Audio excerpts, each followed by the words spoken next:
कृष्णाय वासुदेवाय हरिये परमात्मने प्रणतः क्लेशनाशाय गोविंदाय नमो नमः।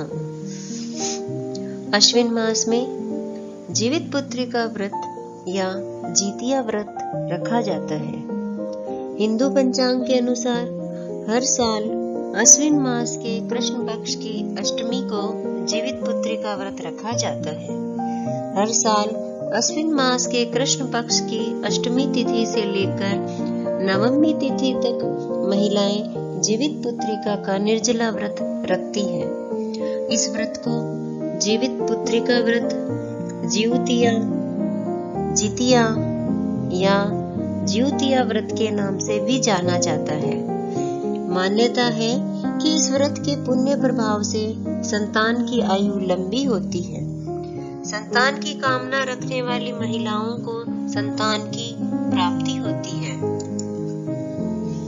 व्रत रखने के लिए यह भी आवश्यक है कि स्नान करने के पश्चात भगवान सूर्य नारायण की मूर्ति को स्नानादि कराने के पश्चात उन्हें भोग लगाएं और आचमन कराकर धूप दीप से आरती उतारें।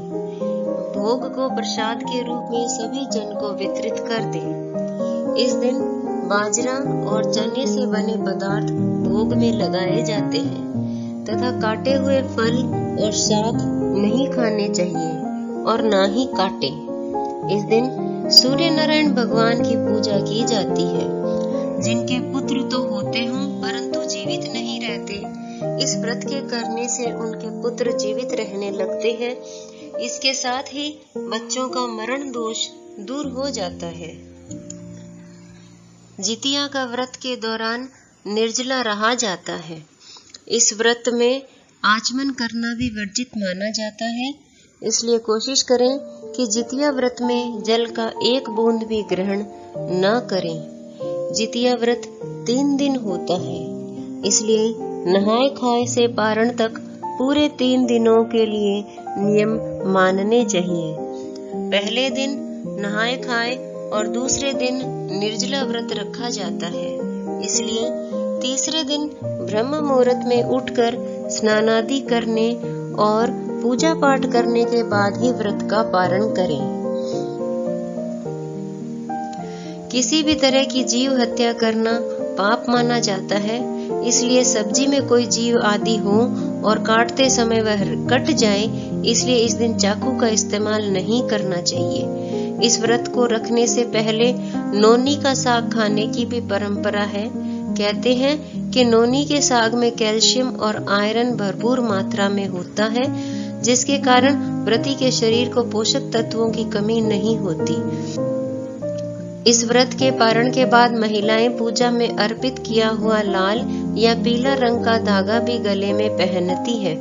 इसके बाद कोई शुभ दिन देखकर उसे उतारा जाता है।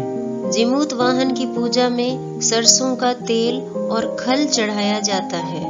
व्रत पारण के बाद यह तेल बच्चों के सिर पर लगाया जाता है। ऐसा कहा जाता है कि यह भगवान का आशीर्वाद है। अब जानते हैं कि जितिया व्रत का नहाए खाए कैसे करें। छठ व्रत की तरह जीवित पुत्री का व्रत का भी नहाए खाए किया जाता है। इसमें व्रती महिलाएं स्नान आदि करने के बाद पाठ पूजा करके भोजन ग्रहण करती हैं और अगले दिन निर्जला व्रत रखती हैं। नहाए खाए के दिन लहसुन, प्याज या मांसाहार भोजन नहीं करना चाहिए। जीवित पुत्री का व्रत की कथा। बहुत पहले भगवान कृष्ण द्वारिकापुरी में रहते थे। उस समय एक ब्राह्मण भी द्वारिका में रहता था। उसके 7 पुत्र काल के ग्रास बचपन में ही बन चुके थे। इस दशा को देखकर वह ब्राह्मण बहुत दुखी था। एक दिन वह भगवान कृष्ण के पास गया और बोला, भगवान, आपके राज्य में आपकी कृपा से मेरे 7 पुत्र हुए, परंतु उनमें से कोई भी जीवित नहीं बचा। प्रभु, आप कृपा करके मुझे इसका कारण बताएं। भगवान बोले, ब्राह्मण सुनो, इस बार तुम्हारे जो पुत्र होगा उसकी उम्र 3 वर्ष होगी। उसकी उम्र बढ़ाने के लिए तुम भगवान सूर्य नारायण की पूजा करो और पुत्री जीवी व्रत को धारण करो, तुम्हारे पुत्र की आयु बढ़ जाएगी। ब्राह्मण ने वैसा ही किया। जब वह सपरिवार हाथ जोड़े और खड़े होकर इस प्रकार विनती कर ही रहा था, सूर्य देव विनती सुनो, पाऊं दुख अपार, उम्र बढ़ाओ पुत्र की, कहता बारंबार। उनकी प्रार्थना सुनकर सूर्य देव का रथ वहीं रुक गया। ब्राह्मण की विनती से प्रसन्न होकर सूर्य ने अपने गले से एक माला ब्राह्मण पुत्र के गले में डाल दी और आगे चल दिए। थोड़ी देर में यमराज ब्राह्मण पुत्र के प्राण लेने आ गए। यमराज को देखकर ब्राह्मण और ब्राह्मणी कृष्ण जी को झूठा कहने लगे। भगवान कृष्ण अपना अनादर जानकर तुरंत ही सुदर्शन चक्र लेकर आ गए और बोले, इस माला को यमराज के ऊपर डाल दो। यह सुनकर ब्राह्मण ने माला उतारी तो यमराज डर कर भाग गए, परंतु यमराज की छाया रह गई। उस फूल की माला को छाया के ऊपर फेंकने से वह छाया शनि के रूप में आकर भगवान कृष्ण की प्रार्थना करने लगी। भगवान कृष्ण को शनि के ऊपर दया आ गई और पीपल के वृक्ष पर रहने के लिए कहा। तब से शनि की छाया पीपल के वृक्ष पर निवास करने लगी। इस प्रकार भगवान श्री कृष्ण ने उस ब्राह्मण के पुत्र की उम्र बढ़ा दी।